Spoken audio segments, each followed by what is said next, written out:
کامیاب ہوگی انشاءاللہ۔ میں رہتا ہوں یا نہیں رہتا یہ معنی نہیں رکھتا، یہ ہمارا عہد ہے کہ خام کو لانا ہے اور یہ آج ہم بیٹھے ہوئے انشاءاللہ تعالیٰ یہ Gilgit Baltistan P T I کا قلعہ ہے اور یہ ہم ثابت کر کے رہیں گے۔ جو یہ سمجھتے ہیں یہاں سے پی ٹی آئی کا جھنڈا اور خان کی تصویر ہٹائیں گے، ان سے آخری دم تک ہم لڑتے رہیں گے۔ اور میری تمام ورکرز اور کارکنوں سے جو اپیل ہے کہ بالکل آپ نے پرامن رہنا ہے، پرامن رہنا ہے۔ ہماری جو آج کا جو فیصلہ وہ ہماری فتح ہے۔ مجھے کہا کہ اسمبلیاں ڈیزالو کرو، میں نے کہا کیوں ڈیزالو کروں؟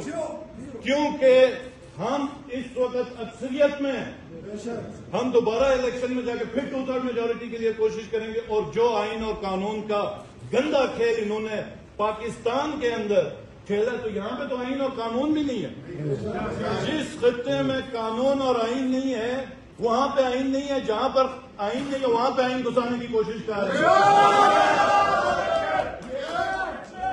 اور میرا یہ پیغام ہے کہ یہ یاد رکھنا، یہ گلگت بلتستان ہے، یہاں کی تمہیں نہ سمجھ ہے نہ تمہیں پہچان ہے، اور یہاں کی عوام پہلی دفعہ کھڑی ہوئی ہے ایک امید کے ساتھ، ایک جذبے کے ساتھ۔ یہ کون سی امید تھی، کون سا جذبہ